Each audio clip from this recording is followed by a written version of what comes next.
Tony गौरैया को मेहंदी मांडना बहुत अच्छा लगता था। वो बहुत सुरेख मेहंदी मांडा करती थी, इसीलिए उसकी सारी सहेलियां उसी के पास मेहंदी लगवाने आया करते। यूँ एक दिन एक बड़ा सा त्योहार आने वाला था। टोनी की सहेलियां मही चिल, चीचू कौवा और छोटू तोता उसके पास गए। अरे टोनी सुन ना, उन दोनों से पहले तू मेरे ही हाथों में मेहंदी मांडना। कहते हैं मेहंदी का रंग चढ़ा तो पति बहुत अच्छा मिलता है। नहीं टोनी सुनो, पहले मेरे हाथों पे मेहंदी मांडो, मुझे ही बहुत सुंदर पति मिलेगा। देखना टोनी, पहले उसे नहीं लगाना। वैसे ही मुझे शादी की जल्दी तो है नहीं, समय लगेगा तभी चलेगा, पर मेहंदी तो तुम्हें उन दोनों से पहले मेरे ही हाथ में मांडनी होगी। मुझे माफ कर दो दोस्तों, मेरी माँ की सेहत ठीक नहीं है, इसीलिए मेरी माँ को मैं अस्पताल ले गई हूँ। कुछ पैसों की जरूरत थी, इसलिए घर लौट कर आई हूँ। मैं अस्पताल के लिए निकल ही रही थी कि तुम तीनों यहाँ आए। टोनी की बात सुनकर वे तीनों दुखी हुए। उसे तुरंत वहाँ से जाने के लिए कहा। टोनी जैसे ही वहाँ से जाने के लिए निकली, कुछ पक्षियाँ उसकी मरी हुई माँ को वहाँ पर लेकर आते हैं। माँ, क्या हुआ माँ को? माँ उठो ना माँ, माँ तुम्हें क्या हुआ? यूँ फूट फूट कर टोनी रोने लगी। उसे रोता हुआ देखकर उसकी सहेलियाँ भी रो पड़ी। उन सभी ने मिलकर टोनी की माँ की अंतिम संस्कार की विधि पूरी की। टोनी अब अकेली हो गई थी। सभी ने उसे सांत्वना दी। टोनी वहीं पर रहते हुए छोटे मोटे काम किया करती और अपना गुजारा कर रही थी। यूँ कुछ दिनों के बाद पता चला कि मही की शादी तय हुई है। वो टोनी से मिलने आई। टोनी, मेरी शादी के लिए बहुत अच्छा रिश्ता आया है। लड़के वाले बहुत धनवान हैं। शादी यही मेरे घर पर होगी। शादी बहुत धूमधाम से करने वाले हैं। हमसे उन्होंने दहेज भी ज्यादा नहीं मांगा। कह रहे थे किसी को मेहंदी लगाने भेजेंगे, पर चाहे जो भी हो, मैं तो मेहंदी तुम ही से लगवाऊंगी।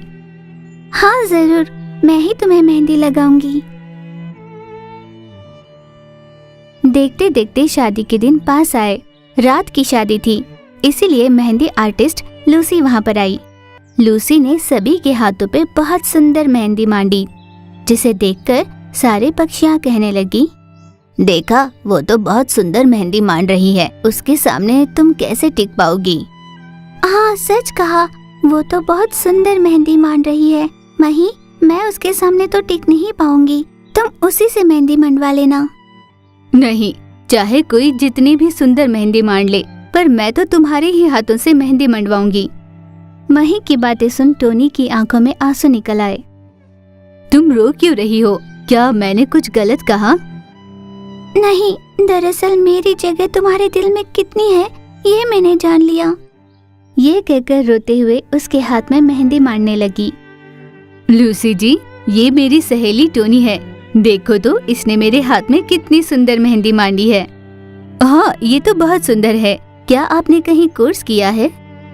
नहीं, मैंने कोई कोर्स नहीं लिया। फिर भी ये बहुत सुंदर है। अगर आपने कोर्स किया होता तो बहुत पैसे कमाती। उसमें कितना खर्च होगा? अगर शहर में तुम ब्यूटी पार्लर का कोर्स लो तो बहुत महंगा पड़ेगा। उसी में तुम्हें मेहंदी भी सिखा देंगे। ऐसे लूसी के कहने पर टोनी ने उसकी बात मान ली। लूसी जी, मेरे सहेली के हाथ पर मेहंदी मांडिए ना। हाँ जरूर, कहकर लूसी ने टोनी के हाथ पर मेहंदी मांडनी शुरू की। आप यहाँ आने के हमसे कितने पैसे लेंगी?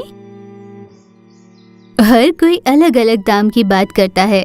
वैसे किसी एक के 2 हाथों में लगाने पर 15 से 2000 लेती हूँ। इसके अलावा सभी के हाथों का मिलाकर भी एक साथ बात कर लेते हैं। वैसे बहुत पैसे कमा सकते हैं। क्यों न तुम भी ये काम कर लो, तुम भी पैसे कमा सकती हो। हाँ मही, पर उसके लिए बहुत पैसे लगेंगे। मेरे पास तो पैसे नहीं है ना। रहने देना दोस्त, मेरी जिंदगी इसी खेत के कामों और छोटे मोटे कामों तक ही सीमित है। ऐसे उदास होकर टोनी ने कहा। उसके बाद शादी धूमधाम से हो गई और टोनी वहाँ से वापस चली गई। कुछ ही दिनों बाद उसकी एक और सहेली चीचू की भी शादी तय हुई। इस तरह एक एक कर उसकी सभी सहेलियों की शादी हो गई, पर टोनी की शादी नहीं हो पा रही थी। वजह ये थी कि उसके पास कोई जमीन जायदाद नहीं था। मेरे माता पिता मेरे साथ नहीं, अभी मेरी सहेलियां भी मुझे छोड़कर चली गई। कुछ काम कर आगे बढ़ने की सोचो तो मेरे पास पैसे नहीं। मेरे पास जायदाद नहीं, इसलिए अब मेरी शादी भी नहीं होगी। मैं अकेली ही रह जाऊंगी। यूं रोते हुए भगवान से वो प्रार्थना करने लगी। इतने में वहाँ पर रोशनी हुई। वो और कोई नहीं, टोनी की माँ की आत्मा थी। बेटा टोनी, तुम घबराओ मत, मैं तुम्हारी माँ हूँ, तुम्हारी मदद करने आई हूँ। मैं तुम्हें एक चमत्कारी तोहफा दूंगी। माँ की आत्मा ने उसे कहा कि ब्यूटी पार्लर के कोर्स के बिना ही उसे वो कुछ ऐसी शक्तियाँ देगी जिससे वो बहुत सुरेख मेहंदी मारने लगेगी। ये कहते ही टोनी तुरंत शहर के लिए निकल पड़ी। वहाँ पर उसने अद्भुत मेहंदी के डिजाइन लगाकर खूब पैसे कमाए। शहर में टोनी ने अपना खुद का ब्यूटी सैलून खोल लिया। अच्छे नाम के साथ साथ उसने बहुत सारे पैसे भी कमाए। उसके पैसों को देखकर कई पक्षियाँ उससे शादी करने के लिए आगे बढ़ने लगे, पर टोनी ने उसके पैसों की आस से उससे शादी करने वाले पक्षियों को ठुकराकर खेती करने वाले एक साधारण पक्षी से शादी कर ली। वे दोनों साथ में खुशहाल जीवन बिताने लगे। एक दिन बहुत ऊब चुकी चीचू ने कहा, हाय रे फूटी किस्मत, कहीं भी रिश्ता तय नहीं हो रहा। हे भगवान, इसकी शादी कब होगी? यूं अपने नसीब को कोसते हुए चीचू ने कहा। उनके घर काम करने वाली टोनी बोली, मालकिन, घर के सारे काम हो गए, अब मैं घर चलती हूँ। जरा आज महीने की तनख्वाह दे दीजिए। पैसे चाहिए ना तुझे? मैं क्या घर छोड़कर कहीं भागी जा रही हूँ? दे दूंगी। गुस्साई चीचू कौवा ने भड़क कर कहा। उसकी बातों से दुखी होकर टोनी ने कहा, ऐसी बात नहीं है मालकिन, मेरी माँ की सेहत ठीक नहीं, इसलिए पैसे पूछे मैंने। ये जानकर भी चीचू ने उसे डांट कर भेज दिया। टोनी गौरैया कुछ न कह सकी। वो वापस अपने घर लौटी। वो जैसे ही अपने घर पहुंची, मही चिल ने उससे कहा, टोनी, तुम्हारी माँ की सेहत बिल्कुल ठीक नहीं, तुम दवाई लाई हो ना? नहीं डॉक्टर, जो पैसे मुझे आज मिलने वाले थे वो नहीं मिल पाए। ऐसे बड़े दुखी होकर उसने कहा। उस पर मही चिल ने कहा, मेरे पास जो दवाइयाँ हैं उससे कुछ दिन तो आगे ढकेल सकते हैं, पर एक बार सेहत बिगड़ने लगी तो बहुत मुश्किल हो जाएगी। डॉक्टर के ये बताने पर टोनी गौरैया बहुत उदास हुई। वो सोचने लग गई कि अब क्या करे। दूसरी ओर चीचू कौवा अपने घर पर सोच रही थी, अरे ये मैंने क्या कर दिया, बेकार ही उस टोनी पर चिल्ला दिया। यूं मन ही मन सोचकर वो दुखी हो रही थी। तुरंत पैसे लेकर वो टोनी गौरैया के घर पहुंची। चिंता में बैठी टोनी गौरैया को दिलासा देते हुए चीचू कौवा ने कहा, तुम चिंता मत करो, वो मैं थोड़ा चिड़ी हुई थी इसलिए तुम्हें डांट दिया। ये लो, तुम्हारे पैसे रख लो। टोनी बहुत खुश हो गई। आपका बहुत बहुत धन्यवाद मालकिन। टोनी तुरंत पैसे लेकर दवाई लाने के लिए चल पड़ी। चीचू कौवा भीतर वाले रूम गई। पलंग पर लेटी हुई टोनी की माँ से चीचू ने पूछा, अब आपकी सेहत कैसी है? सेहत और कैसी रहेगी मेम साहब, बेचारी मेरी बेटी टोनी मेरे लिए बहुत मेहनत कर रही है। मेरी समझ में नहीं आता कि मैं क्या करूं।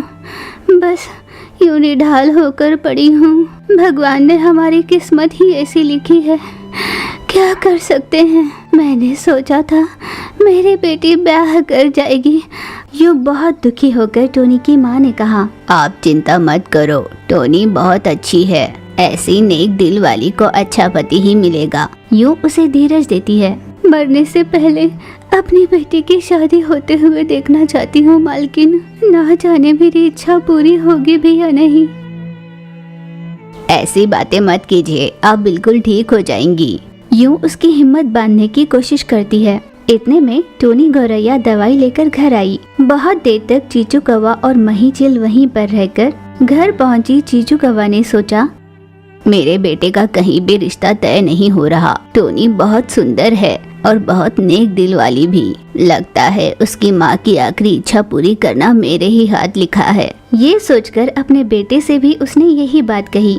बेटे ने भी शादी के लिए हामी भरी। हर रोज की तरह अगले दिन टोनी काम पर आई। टोनी, आज से तुम इस घर की बहू हो। मेरे बेटे से शादी करना चाहोगी? चीचू कौवा के अचानक ये पूछने पर टोनी गौरैया हैरान हो गई। ये आप क्या कह रही है मालकिन? आप कहाँ, हम कहाँ? आप ये मुझे क्या पूछ रही है? टोनी हड़बड़ा गई। चीचू ने कहा, टोनी, मैं सच कह रही हूँ। अगर तुम्हें ये रिश्ता मंजूर हो तो बताओ, मैं तुम्हारी माँ से बात करती हूँ। टोनी गौरैया शर्मा कर वहाँ से चली गई। फिर उन दोनों की शादी हो जाती है। टोनी गौरैया के साथ इतना काला दूल्हा देखकर हर कोई दूल्हे की किस्मत बहुत अच्छी है ऐसे कहने लगा। फिर वे दोनों बहुत खुशहाल जीवन बिताने लगे। एक दिन लूसी कबूतर और छोटू तोता चीचू से मिलने आए। वे दोनों चीचू की बहनें थी। दीदी हमें माफ कर दो, हम शादी में नहीं आ पाए। हाँ, हम जैसों के यहाँ शादी के लिए तुम क्यों आओगे? चीचू ने यूं कटाक्ष में पूछा। दीदी समझा करो ना। यूं वो बात कर रहे थे, इतने में टोनी बाहर आई। दीदी ये अपने घर की नौकरानी है ना? तुमने इसको बहू बनाया? हाय हाय, पूरे खानदान की इज्जत मिट्टी में मिला दी आपने। यूं बेधड़क उसकी निंदा करने लगे। इज्जत से बात करो, अब वो इस घर की बहू है। अगर तुम्हें दिक्कत है तो तुम दोनों यहाँ से चली जाओ। यूं साफ साफ उन दोनों के मुंह पर कह दिया। वे दोनों कुछ न कहकर भीतर चले गए। घर पर बना सारा खाना पेट भर खा लेते हैं और अपनी मनपसंद सारी चीजें उससे बनवा लेते हैं और सारे छोटे बर्तन टोनी के पास धोने के लिए दे देते हैं। बेचारी टोनी बोरवेल पंप के नीचे बैठकर वो सारे बर्तन धोने लगती है। जैसे ही बर्तन धोने खत्म हो जाते, वे दोनों फिर से और लाकर डाल देते। ये देखकर टोनी के पति ने उन दोनों से कहा, क्या मेरी पत्नी तुम दोनों को काम वाली नजर आती है? आप दोनों में थोड़ी भी अकल है या नहीं? कितना सारा काम करवाते हो उससे। यूं भड़के हुए पति ने उन दोनों से कहा, ये अपनी पत्नी के प्यार में इतना पागल हो गया है, मासियों से कैसे बात करना ये भी भूल गया। नाराज होकर मासियों ने उससे कहा, सुनिए जी, आप चुप रहिए ना, आप कुछ नहीं जानते। टोनी अपने पति को रोकने की कोशिश करने लगी। झगड़ा इतना बढ़ गया था कि चीचू कौवा भी वहाँ पर आई। उसने झगड़े की वजह पूछी तो बेटे ने सारी बात बताई। तुम दोनों मेरे घर आए बहुत खुशी की बात है, पर इस तरह मुझे नीचा दिखाना मुझे बिल्कुल पसंद नहीं। पहले इस घर की नौकरानी जरूर रही होगी वो, पर अब वो इस घर की बहू रानी है। जितना बखेड़ा खड़ा करना था तुम दोनों कर चुकी, अब यहाँ से चुपचाप चली जाओ। यूं गुस्से से उन दोनों को जाने के लिए कहा। इसका मतलब इस नौकरानी जितनी भी इज्जत नहीं हमारी यहाँ। यूं नाराज होकर वे दोनों वहाँ से चले गए। सासू माँ, आपको मेरी वजह से बहुत अपमान सहना पड़ रहा है। यूं दुखी हो रही थी। तुम चिंता मत करो, तुम इस घर की बहू हो, मुझे उनसे कोई लेना देना नहीं और तुम्हें इस घर के सारे काम करने की भी जरूरत नहीं। मैं दूसरी नौकरानी को रखूंगी। अपने ही घर का काम करने में कैसे शर्म माँ जी? हम सब मिलकर काम कर लेंगे। जब हम कर ना पाए तब काम वाली को रख लेंगे। टोनी के ये कहने पर चीचू कौवा ने कहा, मैं जानती थी तुम कितने नेक स्वभाव की हो, इसीलिए तो मैंने तुम्हें इस घर की बहू बनाया। टोनी अपने माँ को भी अपने घर ले आई। माँ की देखभाल करते हुए अपने पति और सास का भी खूब ख्याल रखने लगी। इस तरह वे सभी साथ में बहुत खुशहाल जीवन जीने लगे।